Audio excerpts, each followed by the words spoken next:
Rational therapy, or rational emotive therapy, also called RT for short, is based on several fundamental propositions or hypotheses. And the first of these is that the past is not crucial in a person's life. The past affects him a good deal, but he affects himself much more than the past affects him.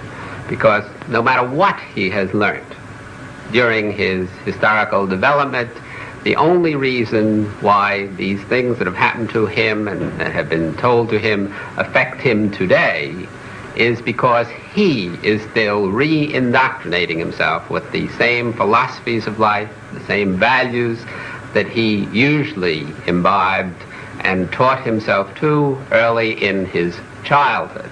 So we stick largely in the present in rational emotive psychotherapy rather than in the past. And we believe that today the individual experiences negative emotions, self-defeating behavior, inefficiencies, because he now is indoctrinating himself with what we call simple exclamatory sentences, which involve ideas. Human beings can tell themselves ideas in all kinds of languages, in pictures, in sign languages, in nonverbal expression, in math, for example, but they normally speak to themselves in simple English if English is their native tongue. And when they talk to themselves in an irrational or an illogical way, then they literally create their negative feelings or emotions and the behavior that follows therefrom. Now, just to give an example, the individual usually tells himself when he's upset, first a sane sentence and then an insane sentence.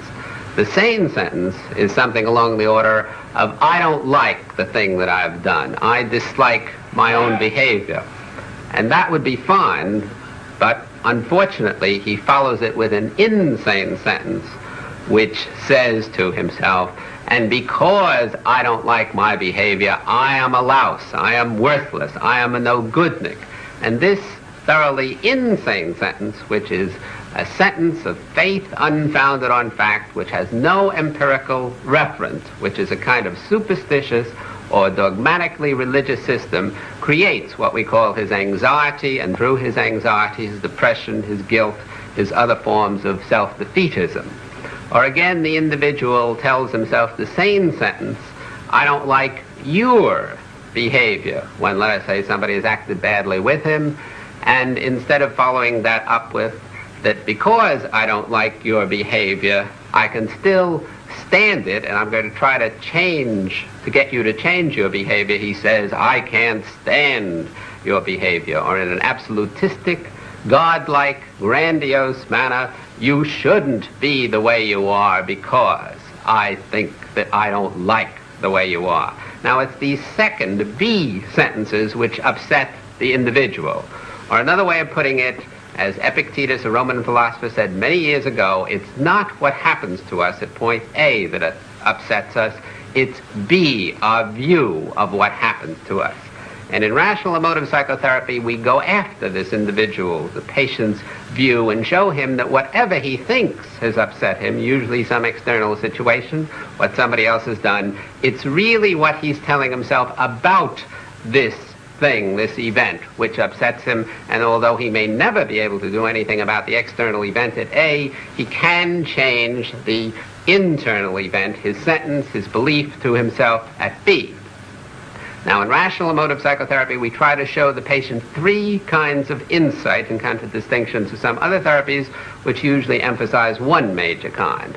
The first kind we try to show him is that all his behavior, especially his negative self-defeating behavior, which we're interested in, which is upsetting him, has clear-cut ideological antecedents.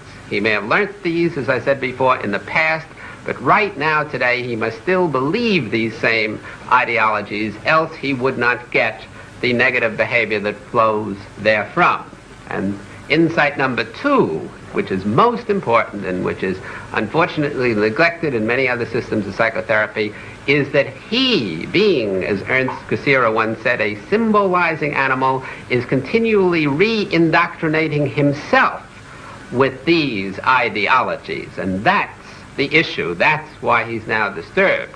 Now, insight number 3 is that even when he sees clearly what he's telling himself and that he's telling himself nonsense, only by work and practice, by continually reassessing and revaluing his own philosophic assumptions, will he ever get better. Now, we also stress the fact that action is necessary to change an individual. Just talking about things, thinking about things is nice, but not necessary. I should say it's not a necessary condition for psychotherapeutic change. What the individual has to do in addition usually is act, and we therefore give him concrete homework assignments and get him to act these out and check up and follow to see whether he does these homework assignments.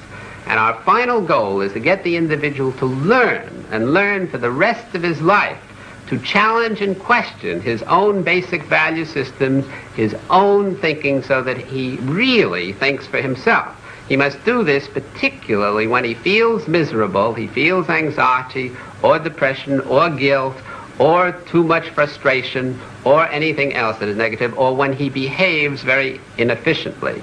And finally, he was able, through this kind of new thinking, rethinking his own assumptions, to apply what we call the scientific method to the facets of human living, and to be truly scientific in his behavior, to question and challenge his own assumptions as we do in science, and thereby to minimize, though never entirely to eliminate, the terrible anxiety and the atrocious hostility which unfortunately affects most of us in this existence.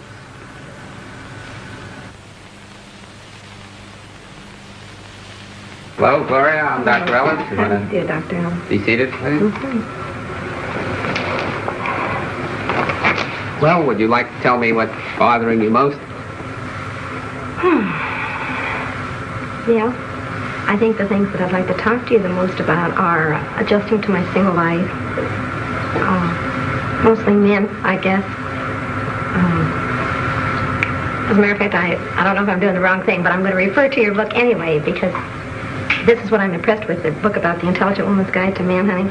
Yeah. I tried to follow it, and I believe in it. This is why it's so fun reading your book, because I'm not much of a reader, but I sort of believe the same way you do.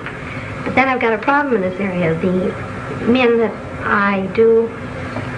I'm attracted to, or the type of man I'd like to become closely involved with, I can't seem to meet, or I get too shy with, or something that it just doesn't click. The men I seem to be dating nowadays are the ones that I don't respect much, the ones I don't enjoy much, that seem blip and uninteresting. Well, and I don't know if it's something about me or what, because I really do want to meet this kind of man. Well, let's talk a little about your shyness. Let's suppose you meet somebody whom you consider eligible, that you might like. Now, let's see if we can get at the source of your shyness, just what you're telling yourself to create this. You meet this man and you feel shy, embarrassed? Yes, but I don't usually show that. I usually act flip right back. Yeah. I act like the other men act to me, as a matter of fact. I act flip. I don't seem near as intelligent. I act like a typical dumb blonde. I'm just not myself with him. I'm more on at ease. Yes. Well, as you probably know from manhunting, I believe that people only get emotions such as negative emotions of shyness, embarrassment, shame, because they tell themselves something in simple exclamatory sentences. Now, let's try to find out what you're telling yourself. You're meeting this individual. Now, what do you think you're saying to yourself before you get flipped? I know what it is, that I don't stand up to his expectations. I'm not quite enough for him. He's superior to me. Although I want this type of man, I'm afraid I won't have enough to attract him. Well, that's the first part of the sentence, and that might be a true one, because maybe he could be superior to you in some ways. Maybe he wouldn't be attracted to you, but that would never upset you if you were only saying that. I think he may be superior to me. Now, you're adding a second sentence to that, which is, if this is so, that would be awful. Well, not quite so extreme as that, because I've thought about that, too. It's usually, I've missed my chance again, because when I want to become... If I want to show the very best of myself, because I think I have self-confidence that I have enough to offer. Yeah. But when I get afraid like that, then I show all the bad qualities. I'm flip, I'm then I'm so much on the defensive that I can't show my good qualities. And it's like I missed my chance again. There was a good opportunity to be close to this man, and I loused it up again. All right, but even let's suppose you're saying that, and I think you really are, but you must be saying something else too, because if you were just saying, hell, I missed my chance again, you'd say, all right, next time I'll take advantage of what I learned this time and do it a little better. Now, you still must be saying, if you feel shame, embarrassment, shyness, there's something pretty bad about your error in missing your chance again. I don't know if this follows in context to what you're saying, but the thing I do feel is that I get suspicious then. Am I the type of woman that will only appeal to the ones that are to not my type of guy anyway? Is there something wrong with me? Am I never going to find the kind of man I enjoy? I always seem to get the other ones. All right, now you're getting closer to what I'm talking about, because you're really saying, if I am this type of woman that none of these good, eligible males are going to appeal to, then that would be awful. I'd never get what I want, and that would really be something frightful, isn't Plus, it? I don't like thinking of myself that way. I want to put myself on a higher standard. I don't like to think that I may be just an average Jane Doe. But let's just suppose, for the sake of argument at the moment, that that were so. All right. That you were an average Jane Doe. Now, would that be so terrible? It would be inconvenient. It would be unpleasant. You wouldn't want it. But would you get an emotion like shyness, embarrassment, shame out of just believing that maybe I'm going to end up like Jane Doe? I don't know. Well, I don't think you could, because you still would have to be saying on some level, as I think you've just said, and it would be very bad. It would be terrible. I would be a no-goodnik if I were just Well, plus, Jane Doe. I'd never get what I want. If I were just a Jane Doe, and if I'd have to accept it, I'd never get what I want, and I don't want to live the rest of my life with just icky men. Well, it's I want not necessarily so that you'd never. You really mean your chances would be reduced, because we know some icky girls who get some splendid men, don't we? That's yeah. right. You That's see, right. so you're generalizing there. You're saying it probably would be that I'd have a more difficult time, but then you're jumping to, therefore, I'd never get it all. You see Well- the catastrophizing there that you jumped to. Yes, but it feels that way to me at the time. It seems like forever. That's right, but isn't that a vote of non-confidence in you? An essential vote Yes. of non-confidence? Yes. And the non-confidence is because you're saying, one, I don't want to miss out on things. I would like to get the kind of a man I want and be a, in your words, superior kind of girl who gets a superior kind of man. Yes. But if I don't, then I'm practically on the other side of the chain completely, a no-goodnik, somebody who'll never get anything that I want, which is quite an extreme away, isn't it? Yes. And that's what I call catastrophizing, taking a true statement, and there is a good deal of truth in what you're saying, if you didn't get the kind of a man you wanted, that it would be inconvenient, annoying, frustrating, which it really would be, and then saying, I'd never possibly get what I want, and even beyond that, you're really saying, and then I couldn't be a happy human being. Aren't you really saying that on some level? But let's just look at that. Let's just assume the worst, as Bertrand Russell once said years ago. Assume the worst, that you never got at all, for whatever the reasons may be, the kind of a man you want. Look at all the other things you could do in life to be happy. Well, I don't like the whole process. I don't even like as I'm going through it. I don't... All right, even if it wasn't a catastrophe, even if I didn't look at it as a catastrophe, I don't like the way I'm living right now. For example, when I meet somebody that I'm interested in that could have some potential, right away I find I'm not near as relaxed with him. I worry more, should I be friendly? Should I kiss him goodnight? Should I do this? If it's just a Joe Doe and I don't give a darn, I can be anything I want to be. I turn out to be more of a person when I'm not as concerned. I don't like the way I'm, But you're not merely concerned, you're over-concerned. You're anxious, because if you were just concerned, you'd do your best and you'd be saying to yourself, if I succeed, great. If I don't succeed, tough. Right now, I won't get what I want. But you're over-concerned or anxious. You're really saying, again, that's what we said a moment ago, if I don't get what I want right now, I'll never get it. And that would be so awful that I've got to get it right now. That causes the anxiety, doesn't it? Yes, or else work toward it. Yes, but if I don't get it right now, that's all right, but I want to feel like I'm working toward it. Yes, but you want a guarantee, I hear. My trained ears hear you saying, I would like a guarantee of working towards it. And there are no certainties and guarantees. No, Dr. Ellis, I don't know why I'm coming out that way. What I really mean is, I want a step toward working toward it. Well, what's stopping you? I don't know, I thought, well, what I was hoping is, whatever this is in me, why I don't seem to be attracting these kind of men, why I seem more on the defensive, why I seem more afraid. you could help me what it is I'm afraid of so I won't do it so much. Well, my hypothesis is so far that what you're afraid of is not just failing with this individual man, which is really the only thing at issue when you go out with a new, and we're talking about eligible males now, we'll rule out the ineligible ones.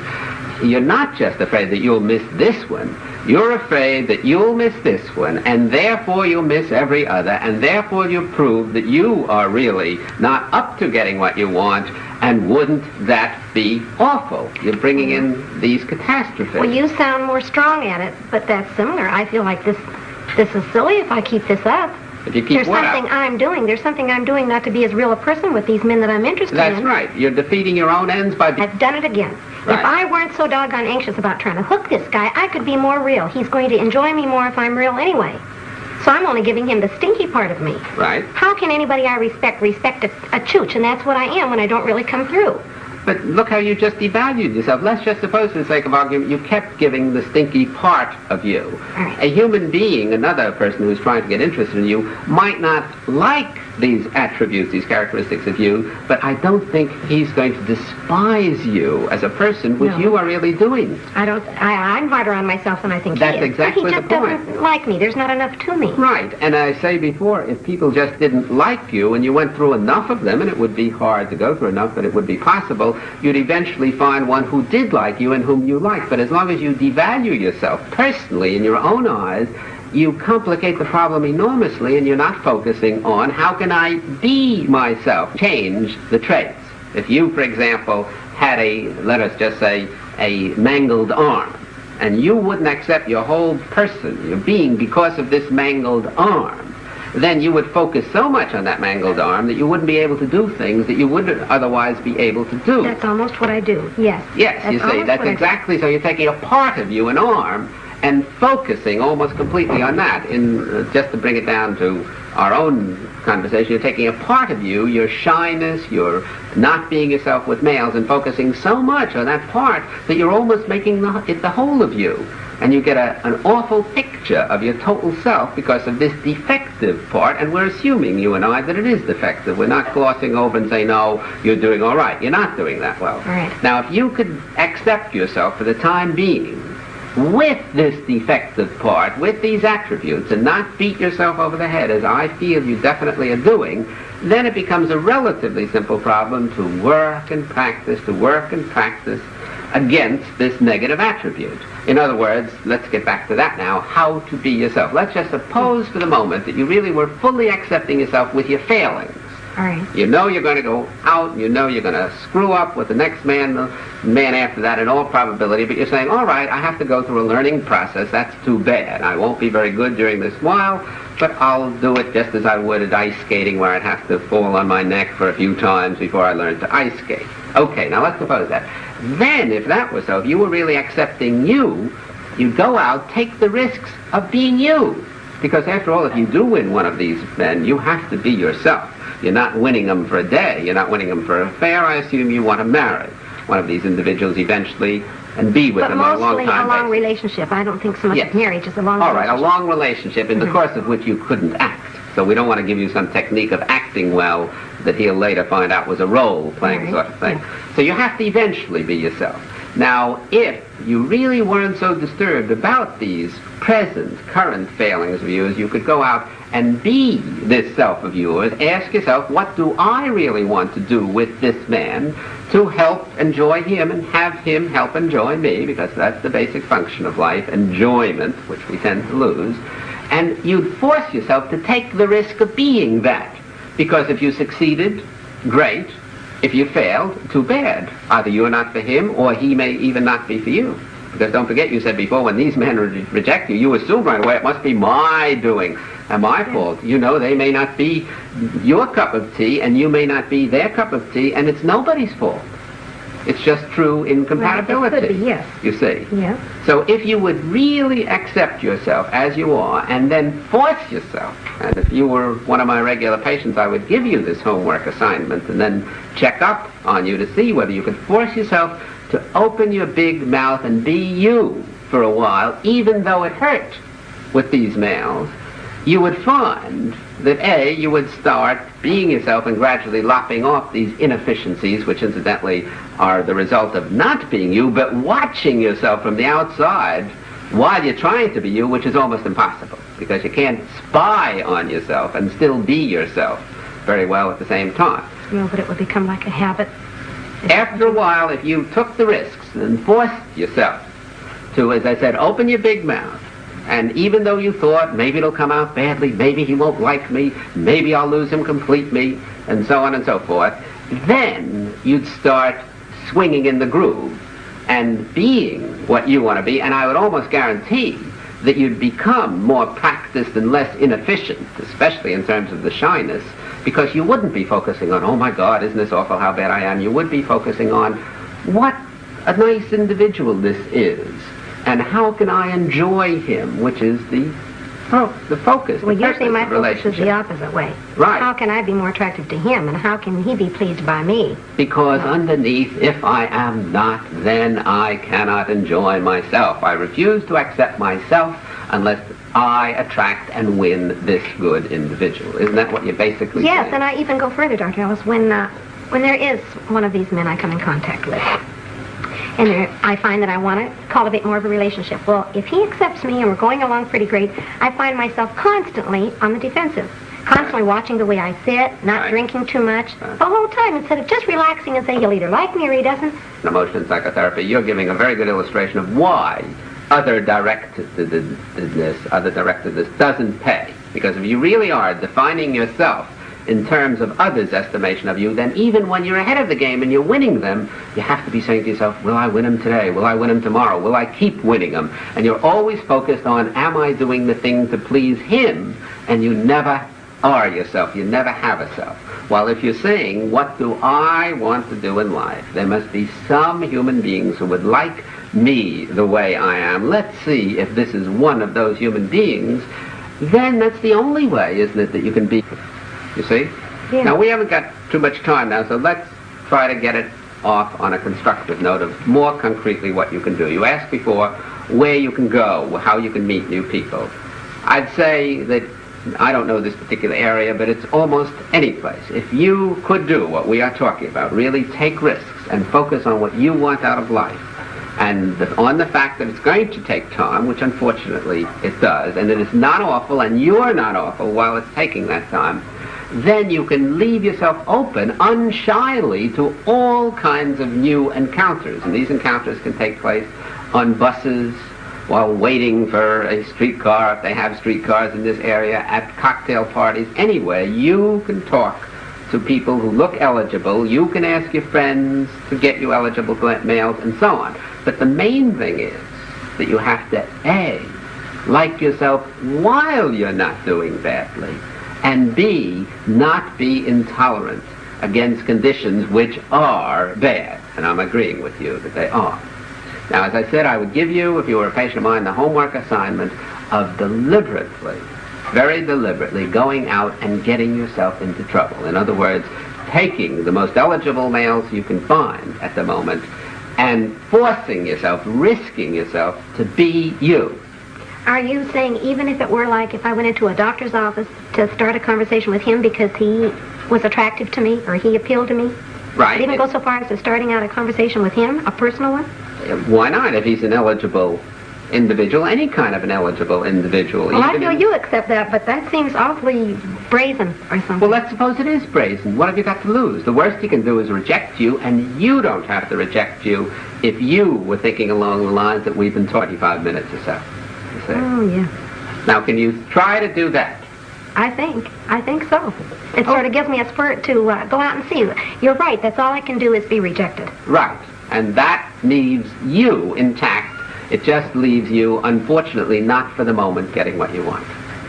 So you try the one you've already read, and I'll be very interested in finding out what happens. Oh, I'm excited about it. Well, it was certainly very nice meeting you, Gloria. Thank you, Doctor.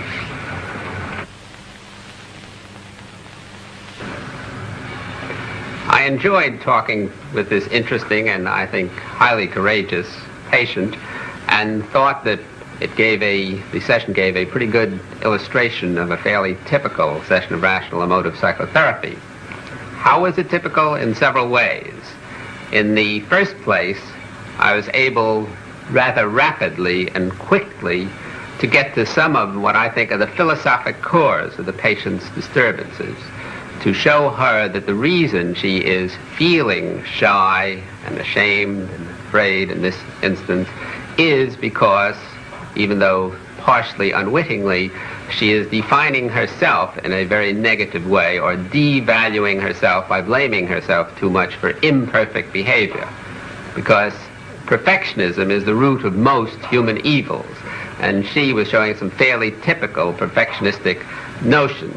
So very quickly, as is usually done in rational emotive psychotherapy, we skip some of the asides, we skip going back into the history, as some of the psychoanalysts do, and we skip some of the transference relations between us and the patient, and we skip some of the nonverbal expression. Not that we think these things are quite unimportant, but we think they're of relatively little relevance to the basic core of the patient's disturbance, which is her philosophy of life.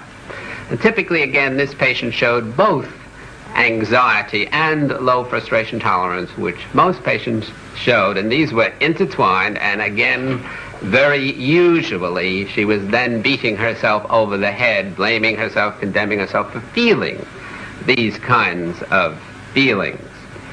Now, she did not see very clearly, at least I thought so at the beginning of the session, exactly what declarative sentences and exclamatory sentences she was telling herself to create these feelings, and I endeavored to show her some of these sentences and what could be done about it.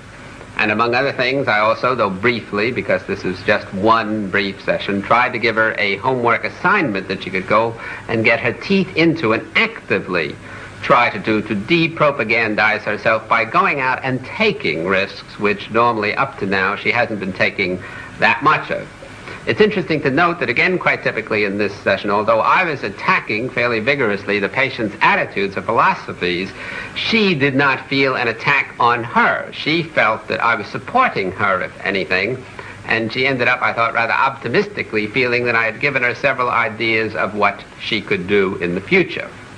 Again, rather typically in this session, I kept persuading the patient and attacking her ideas and showing her that her philosophy of life not only was such and such, but that if she stuck to this kind of philosophy, she had to get negative and self-defeating results from it.